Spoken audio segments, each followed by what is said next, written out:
예수님 만나고 싶죠? 예수님 같이 있고 싶죠? 진짜 고난 받으셔야 돼요. 너무 고통을 줄 수도 있어요. 그런데도 받고 싶으세요? 저는 만약에 다시 돌아가잖아요? 저는 더한 고통도 받겠습니다. 제가 그 전에 일할 때는요, 평안이 없어요. CF를 찍어도 돈을 많이 벌어도 평안이 없어요. 늘 뭔가 불안해. 늘 뭔가 허전해. 뭔가 좀 이상해. 내 2020년대 예수님한테 무릎 꿇고 일 하나도 안 하고요. 24시간 설교만 듣고 말씀만 보고 기도합니다. 그걸 2, 3년 동안 했어요. 일을 안 하고 했다는 건 뭐냐면요, 돈이 없다는 뜻이에요. 그런데도요, 이 평안이 있습니다. 세상에 줄 수 없는 평안이 그거예요. 하느님만 주시는 평안입니다. 그걸 얻고 싶으시면 너무 쉬운 방법이 있어요. 오늘부터 회개하는 겁니다. 회개는요, 반성하는 게 아니에요. 그냥 끊는 거예요. 단번에. 다시는 그걸 하시면 안 돼요. 절대로 떠나셔야 돼요. 진심으로 회개하면 예수님이 음성을 들려주세요. 진짜로 만나주세요. 왜 이렇게 열심히 신앙생활 하시죠? 예수님 따라 땅끝까지 예수님의 증인이 되려고 우리 이렇게 열심히 신앙생활 하는 거 아닌가요? 완벽해서 나누는 게 아닙니다. 완벽하려고 나누는 것도 아닙니다. 부족하고 자격 없는 저 같은 사람을 자녀 삼아주신 하나님의 은혜가 너무 감사해서 그래서 나누며 살아갑니다. 가진 게 많아서 나누는 게 아닙니다. 더 이상 얻고자 나누는 것도 아닙니다. 나를 위해 십자가에 못 박혀 돌아가신 그 예수님의 십자가 사랑의 빚진 자 되었기에 그래서 나누며 살아갑니다. 여러분들 아이들 말씀으로 가르쳐야 된다 그러면서요, 여러분들이 가족 예배라도 드리세요? 아니면 아이들한테 말씀 한 자락이라도 읽어주세요? 아니면 아이들하고 따로 무슨 말씀 공부라도 하세요? 여러분들 실력이 없으면 선생님을 모셔다가 다른 건 다 하면서 왜 말씀은 과외로 안 시키시냐고요.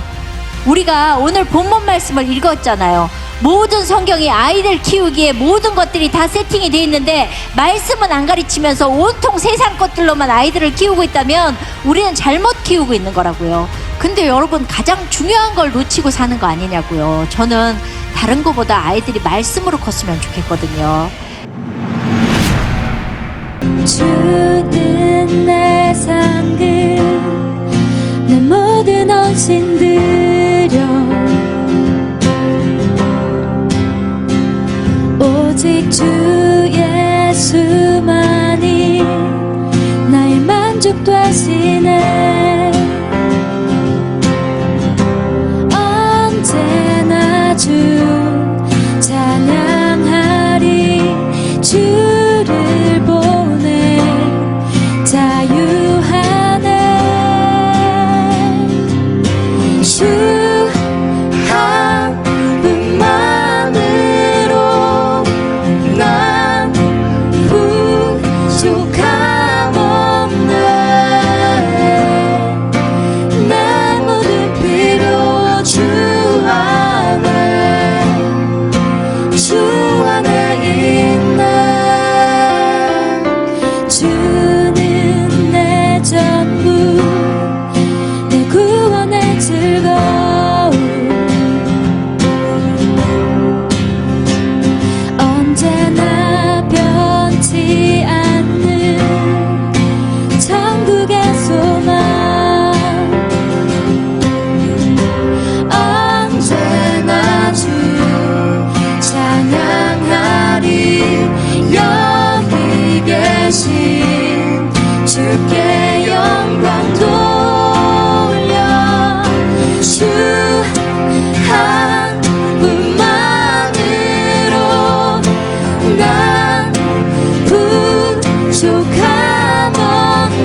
않으리라. 주 예수님만 따라가리라. 돌아서지 않으리라. 세상 등지고 십자가 보리. 돌아서지 않으리라. 세상 등지고 십자가 보리. 돌아서지 않으리라.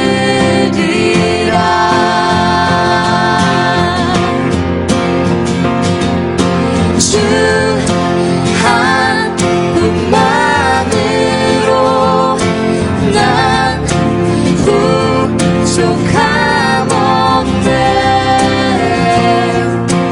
내 모든 필요 주 안에 있네. 주 한 분만으로 난 부족함 없네.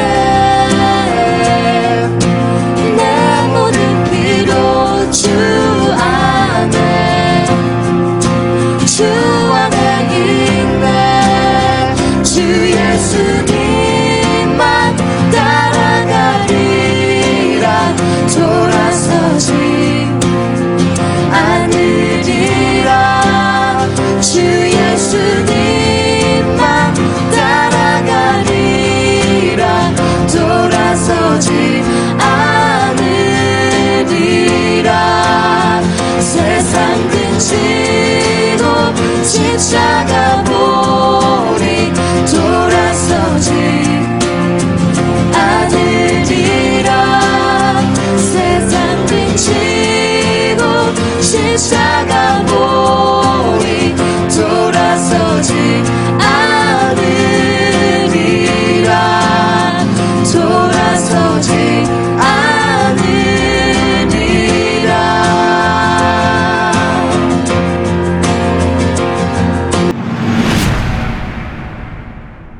아브라함은 시험을 받을 때 믿음으로 이삭을 드렸으니 그는 약속들을 받은 자로 돼 그 외아들을 드렸느니라. 그에게 이미 말씀하시기를 내 자손이라 칭할 자는 이삭으로 말미암으리라 하셨으니 그가 하나님이 능히 이삭을 죽은 자 가운데서 다시 살리실 줄로 생각한지라. 비유컨대 그를 죽은 자 가운데서 도로 받은 것이니라.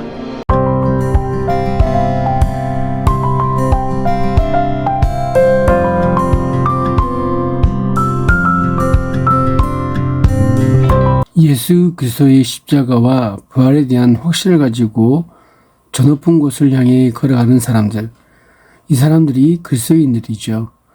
그리스도인들은 현재에서 약속된 미래를 체험하고 죽어서 썩어버릴 몸에서 영원한 생명을 경험합니다. 그리스도인들이 삶 전체를 하나님께 헌신하고자 갈망하는 이유가 바로 여기에 있는 것이죠. 우리 그리스도인들은 하나님으로부터 세상 무엇과도 비교할 수 없는 엄청난 선물, 곧 영원한 생명을 받았습니다. 그래서 자신의 것 중에서 최상의 것을 하나님께 드리고 싶어 하죠. 그러나 이는 결코 생각처럼 쉬운 것이 아닙니다. 많은 신앙 훈련과 단계를 거쳐야 가능한 것이죠. 믿음의 조상 아브라함이 그랬습니다.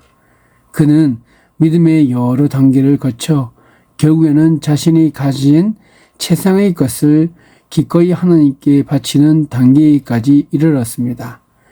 그리하여서 믿음의 조상이라 일컬음을 받게 되었죠. 특별히 히브리서 11장 17절에서 19절 말씀을 통해 아브라함이 믿음의 조상이 되기까지 거쳤던 믿음의 단계를 살펴봄으로써 최상의 것을 드리는 믿음을 배우고자 합니다. 아브라함의 믿음은 몇 단계를 거쳐 성장했는데요. 첫 번째는 믿음의 시련을 겪는 단계였습니다. 어느 날 하나님은 아브라함에게 청천벽력 같은 명령을 하셨습니다. 하나님의 약속으로 받은 아들을, 그것도 100세에 얻은 독자를, 한창 귀엽게 자라고 있는 아들 이삭을 번제물로 바치라는 기막힌 명령이었죠. 그 일 후에 하나님이 아브라함을 시험하시려고 그를 부르시되 아브라함아, 내가 여기 있나이다. 네 아들 네 사랑하는 독자 이삭을 데리고 모리아 땅으로 가서 내가 내게 일러준 한 산 거기서 그를 번제로 드리라. 성경에는 이삭의 나이가 기록되지 않았지만 대충 15세에서 16세 정도가 아니었나 추측합니다. 하나님은 한창 사랑스럽게 자라고 있는 이삭을 제물로 바치라고 명령하셨죠. 이에 비하면 고향과 친척, 아비의 집을 떠나라고 하셨던 명령은 별로 심각한 것이 아니었습니다. 세상 무엇보다도 귀한 독자 이삭을 번제로 바치라는 명령 앞에서 아브라함은 기가 막혔을 것입니다. 근데 저는 이 장면에서 하나님이 참 지혜로우시다라는 생각이 들었습니다. 만일 이런 명령을 신앙 초기에 내리셨다면 아브라함은 서슴지 않고 못합니다 라고 했을 것이에요. 하나님은 아브라함이 받아들일 만한 때에 그것을 명령하셨습니다. 우리도 비슷합니다. 지금 무엇인가를 시키시면 못합니다 할 사람이 많습니다. 그런데 1년이나 2년이 지나면 해보겠습니다 라고 말할 사람이 꽤 있습니다. 아들을 죽이라는 명령을 받았을 때 아브라함의 심정이 어떠했겠습니까? 이 기막힌 명령은 아브라함에게 시련의 말씀이었습니다. 믿음이 있다 해도 감당하기 어려운 명령이었습니다. 하나님의 존재를 의심케 하는 명령이요, 믿음의 뿌리를 송두리째 흔드는 명령입니다. 여기서 우리는 믿음에도 시련이 있으며 성숙한 신앙인이 되기 위해서는 감당할 수 없는 갈등도 통과해야 한다라고 하는 가르침을 얻게 됩니다. 보통은 욕심 때문에 죄짓고 자기가 잘못해서 시련을 겪는 경우가 대부분이지만 때론 하나님이 우리의 믿음을 성숙시키시고 연단하시기 위해서 시련을 겪게 하실 때가 있습니다. 이럴 때는 다만 이뿐 아니라 우리가 환난 중에도 즐거워하나니 이는 환난은 인내를, 인내는 연단을, 연단은 소망을 이루는 줄 알미로다 라는 말씀을 기억하면서 하나님의 뜻에 순종해야 하는 것이죠. 그릇이 비어있는지 차 있는지 깨졌는지 아닌지 알려면 두드려 보지 않습니까? 마찬가지로 하나님도 우리 믿음이 진짜 믿음인지 두드려 보십니다. 미워서 때리시는 것이 아닙니다. 이는 너희 믿음의 시련이 인내를 만들어내는 줄 너희가 알미라. 인내를 온전히 이루라. 이는 너희로 온전하고 구비하여 조금도 부족함이 없게 하려 함이라.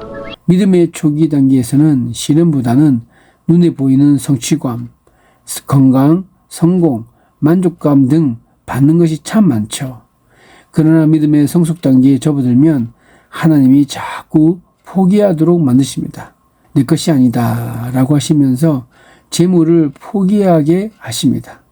사업이 망하거나 열심히 기도했는데도 병을 고치지 못해서 가족이 죽을 때도 있습니다. 세상적인 성공이나 친구, 마지막에는 자신까지 포기하게 하십니다. 자기의 분신인 아들까지 포기하도록 하셔서 믿음의 사람을 만드는 것이 하나님의 방법입니다. 믿음의 절정에서 하나님은 우리의 것은 아무것도 없음을 가르치십니다. 그렇게 하심으로써 우리가 세상 떠날 때 세상 것, 즉 재물이나 자식이나 건강이나 명예를 의지하지 않고 하나님만 의지하고 갈 수 있도록 만드시는 것입니다.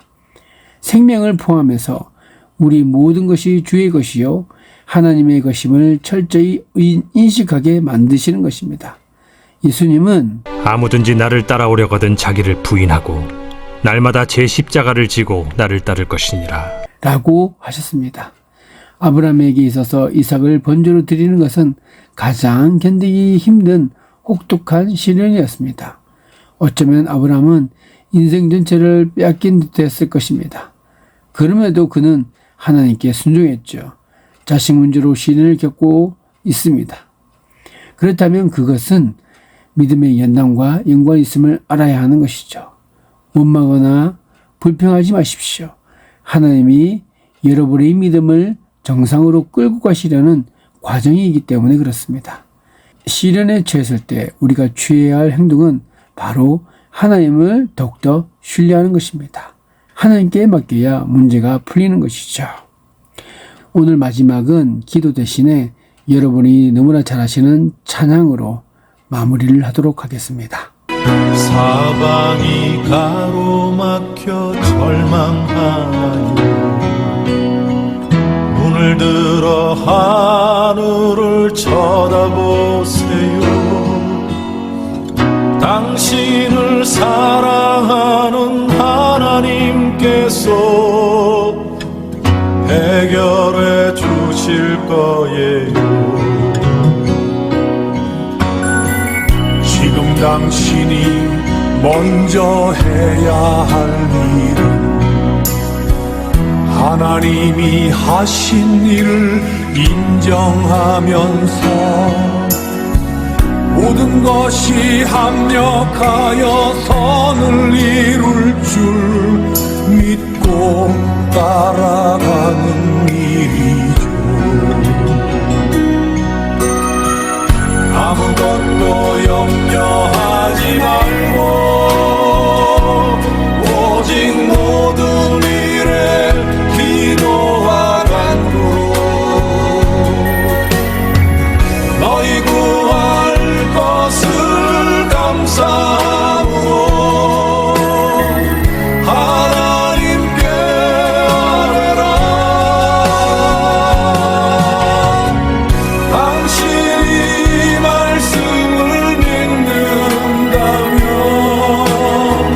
모든 것 하나님께 맡기세요. 눈을 들어 하늘을 쳐다보세요. 그리고 기도하세요.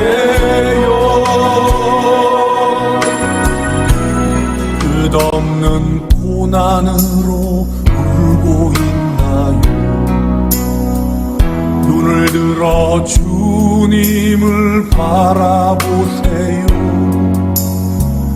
당신을 창조하신 하나님께서 해결해 주실 거예요.